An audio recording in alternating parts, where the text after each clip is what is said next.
Bonjour à toutes et à tous, ravi de vous retrouver aujourd'hui pour cette nouvelle astuce technique. Aujourd'hui, je vais mettre à l'honneur les encres liquides. Vous allez voir qu'avec ces encres liquides, on peut faire vraiment beaucoup de choses. Donc, nous allons passer aux explications. Donc, pour cette vidéo, je vais utiliser le set Havre d'Hortensia que vous pouvez retrouver à la page 109 et les recharges d'encre de la collection Subtil que vous pouvez retrouver page 126 et que vous pouvez acheter en lot de 10 comme celle-ci. Donc les 10 petites recharges coûtent 40,50 €. Donc c'est un bon moyen d'avoir vraiment une belle gamme. Donc pour faire cette technique, c'est très simple.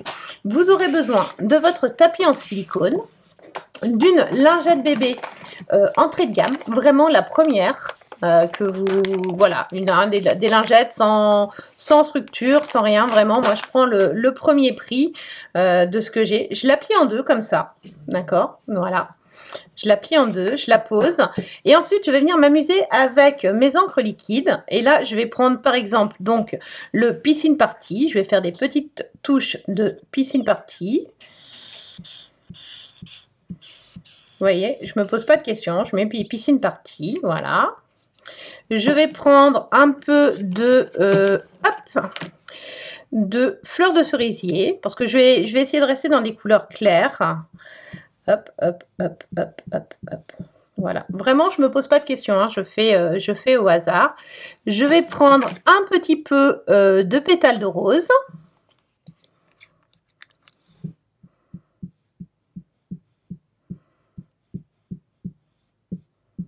Voilà, vraiment, c'est au hasard.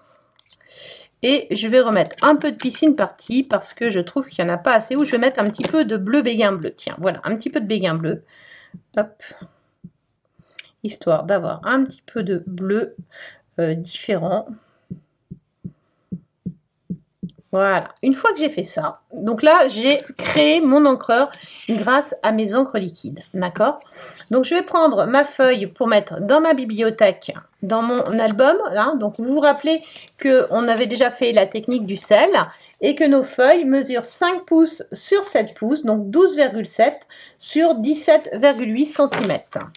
Donc le principe est simple, je vais prendre mon tampon de fond, celui-ci.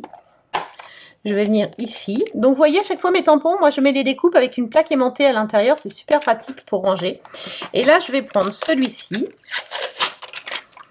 Donc, qui va me servir pour faire ma trame. Je viens mettre mon tampon. Donc, il faut bien vérifier dans quel sens vous allez venir. Alors, éventuellement, vous auriez pu, si vous le souhaitez, avant, je vais d'ailleurs vous montrer, venir tamponner dans une autre couleur unie. Celui-ci. Donc je vais tamponner mon hortensia en noir. Voilà. Je viens tamponner mon hortensia en noir. Je nettoie sur ma peau de chamois qui est mouillée, histoire de bien nettoyer et de pouvoir ranger mon tampon tout de suite pour gagner du temps et pour pouvoir faire quelque chose de plus sympa. Hop. Pour mon tampon ici, donc je vais venir prendre mon tampon de fond. Je vais venir mettre, alors si jamais votre encre a trop séché, vous pouvez aussi mettre un petit peu, vaporiser un petit peu d'eau comme ça dessus pour la réimbiber et vous pouvez reprendre de la couleur. Et là, je vais venir me mettre sur mon hortensia. Hop. Et là, je vais avoir un tampon qui va être multicolore. Ok, regardez ça, comment c'est joli. Ensuite, il ne me reste plus qu'à mettre les branches. Donc là, je vais rester dans la gamme qui est dans cette collection. Donc, je vais prendre Macaron à la menthe. Je vais venir l'ancrer. Éventuellement, si je le souhaite, je peux aussi vaporiser un petit peu d'eau pour le liquéfier un petit peu, pour avoir un effet plus dilué. Et là, je vais venir me mettre sur mon tampon pour venir mettre la couleur. Et là, je vais avoir mon joli tampon, mon hortensia qui va être fait. Qui va être très sympa. Donc cette technique est très chouette. Vous pouvez aussi l'utiliser. Alors je vais nettoyer tout de suite mon matériel. Prenez l'habitude de bien nettoyer votre matériel au fur et à mesure. Vous verrez que quand vous allez le réutiliser, c'est quand même mieux quand le matériel est propre. Vous allez gagner du temps dans vos créations et pas être obligé de recommencer. Ce serait dommage. Je peux utiliser aussi des petits mots. Donc là, on va prendre un mot. Et là, on va venir le tamponner pour voir ce que ça donne.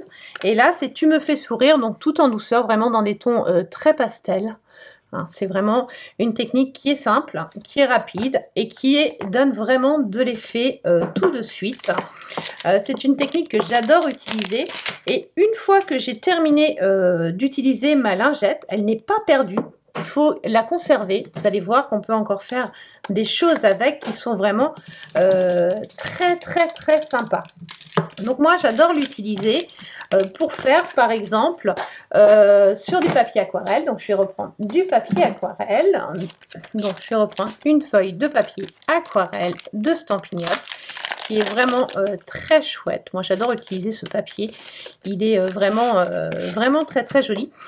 Et je vais utiliser dans ce cas-là mon bloc acrylique comme en tampon. Donc là, je vais prendre mon bloc acrylique et je vais venir le tamponner. Vous allez voir, il est multicolore. Éventuellement, je peux, pour avoir un effet plus dilué, rajouter un petit peu d'eau comme ça. D'accord? Et là, je vais venir me mettre dessus et je vais venir sur mon papier aquarelle, venir tamponner. Donc là, j'ai peut-être même pas mis assez d'eau, vous voyez. Je trouve que j'aurais pu mettre un peu plus d'eau. Donc, je vais remettre un peu d'eau. Que je vais retamponner une fois. Hop. Hop, voilà. Parce que moi, j'aime bien les effets qui sont très dilués. Et je vais venir me remettre dessus.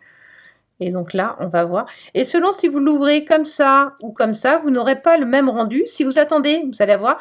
Et là, vous avez un fond qui va se faire de manière très sympa. Vous pouvez également, sur ces blocs acryliques, donc je vais l'essuyer, hop, venir utiliser vos crayons pinceaux de chez Stampin' Up. Donc soit faire des lignes droites, soit venir colorier sur votre bloc acrylique comme ça. Donc faire attention de ne pas mélanger les couleurs entre elles, surtout quand vous avez du jaune, de ne pas aller mettre du rose dessus par exemple.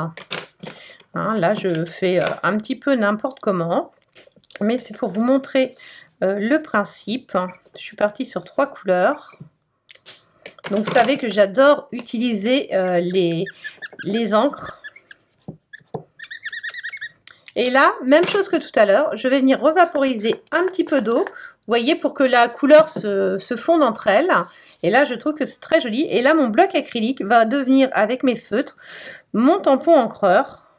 D'accord, j'appuie bien. Alors, plus je vais attendre, moins les couleurs vont se mélanger entre elles.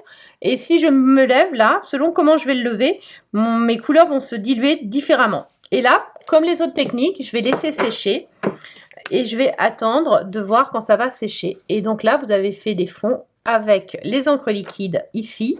Vous avez tamponné avec les encres liquides ici pour avoir un tampon multicolore. C'est vraiment des techniques très simples et qui donnent tout de suite un bel effet. Bonne création!